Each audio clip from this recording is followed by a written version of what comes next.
teman-teman semua, perkenalkan nama saya Inosensia Griselda Divianardu. Saya dari kelas 10K SMA 1 Franciscus Xaverius Ruteng.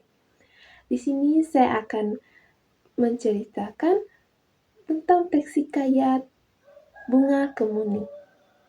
Dahulu kala, ada seorang raja yang memiliki 10 orang putri yang cantik-cantik.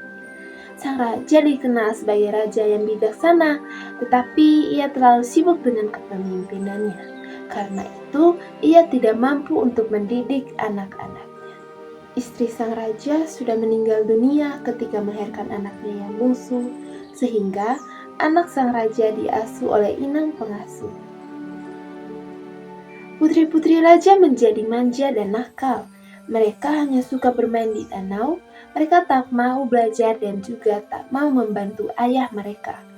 Pertengkaran sering terjadi di antara mereka. Ke-10 putri itu dinamai dengan nama-nama warna. Putri sulung bernama Putri Jambon, adik-adiknya dinamai Putri Jingga, Putri Nila, Putri Hijau, Putri Kelabu, Putri Oranye, Putri Merah Merona, dan Putri Kuning. Baju yang mereka kenakan pun berwarna sama dengan nama mereka. Dengan begitu, sang raja yang sudah tua dapat mengenali mereka dari jauh. Meskipun kecantikan mereka hampir sama, si bungsu Putri Kuning sedikit berbeda. Ia tak terlihat manja dan nakal. Sebaliknya, ia selalu riang dan tersenyum ramah kepada siapapun. Ia lebih suka berpergian dengan inang pengasuh daripada dengan kakak-kakaknya. Pada suatu hari, raja hendak pergi jauh. Ia mengumpulkan semua putri-putrinya. "Aku hendak pergi jauh dan lama. Oleh-oleh apakah yang kalian inginkan?" tanya raja. "Aku ingin perhiasan yang mahal," kata Putri Jangga. "Aku mau kain sutra yang berkilau," kata Putri Jingga. 9 anak meminta hadiah yang mahal-mahal pada ayahanda mereka. Tetapi lain halnya dengan Putri Kuning. Ia berpikir sejenak lalu memegang lengan ayahnya. "Ayah, aku hanya ingin ayah kembali dengan selamat," katanya. Kakak-kakaknya tertawa dan mencemoohkannya. "Anakku, sungguh baik perkataanmu. Tentu saja aku akan kembali dengan selamat dan kubawakan hadiah indah buatmu," kata sang raja. Tak lama kemudian, raja pun pergi. Selama sang raja pergi, para putri semakin nakal dan malas. Mereka sering membentak inang pengasuh dan menyuruh pelayan agar menuruti mereka. Karena sibuk menuruti permintaan para putri yang rewel itu, pelayan tak sempat membersihkan taman istana. Putri Kuning sangat sedih melihatnya karena taman adalah tempat kesayangan ayahnya. Tanpa ragu, Putri Kuning mengambil sapu dan mulai membersihkan taman itu. Daun-daun kering dirontokkannya, rumput liar dicabutnya, dan dahan-dahan pohon dipangkasnya hingga rapi. Semula, inang pengasuh melarangnya, namun Putri Kuning tetap bersikeras untuk mengerjakannya. Kakak-kakak Putri Kuning yang melihat adiknya menyapu tertawa keras-keras. "Lihatlah, tampaknya kita punya pelayan baru," kata seorang di antara.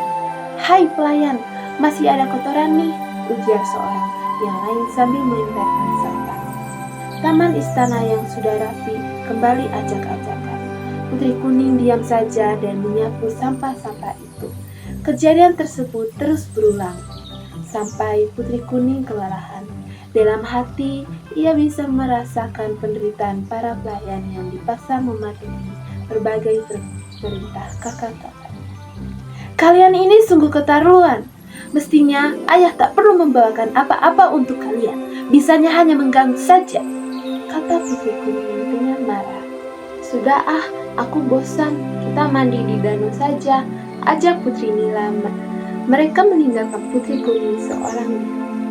Begitulah yang terjadi setiap hari sampai ayah mereka pulang.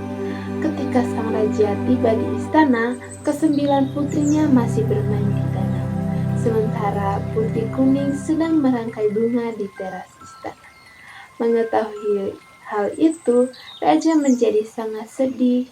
"Anakku yang rajin dan baik, ayahmu tak mampu memberi apa-apa selain kalung batu hijau ini, bukannya warna kuning kesukaannya.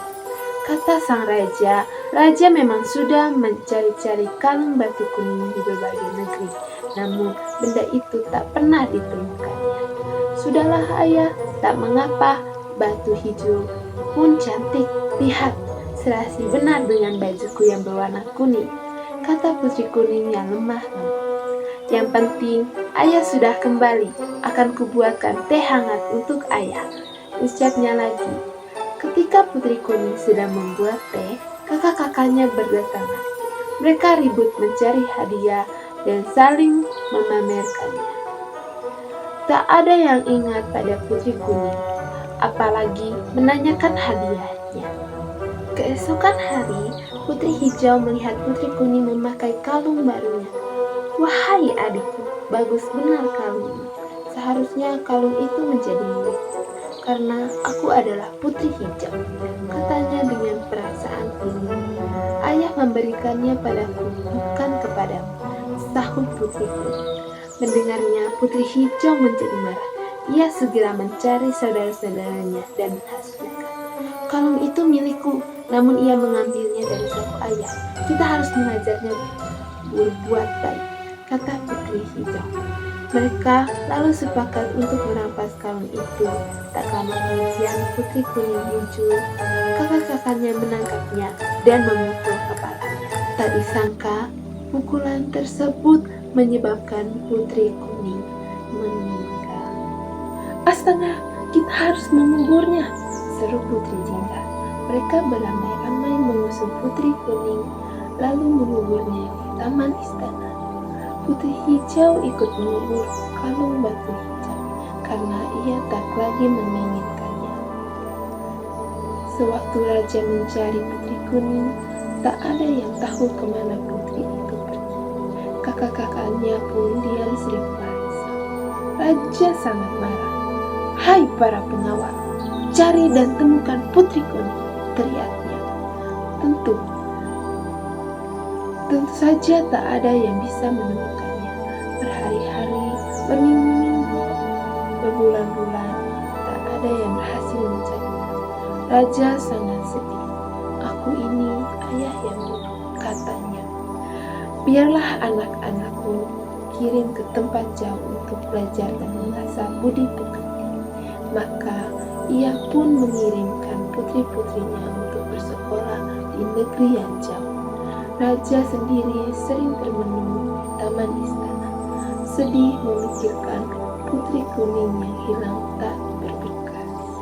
Suatu hari, tumbuhlah sebuah tanaman di atas kubur putri kuning. Sang raja heran melihat. Tanaman apakah ini? Batangnya bagaikan jubah putri, daunnya bulat berkilau bagai kalung batu hijau. Bunganya putih kekuningan dan sangat wangi. Tanaman ini mengingatkanku pada putri kuning. Baiklah, ku beri nama ia Kemuning, kata raja dengan senang hati. Sejak itulah bunga kemuning mendapatkan namanya. Bahkan bunga-bunga kemuning bisa digunakan untuk mengharumkan rambut. Batangnya dipakai untuk membuat kotak-kotak yang indah, sedangkan kulit kayunya dibuat untuk orang menjadi bedak.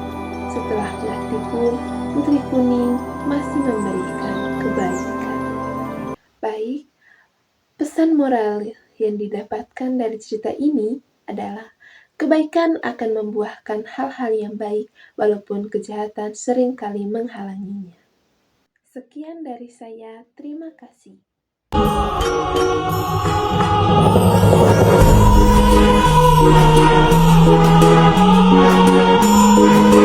Thank you.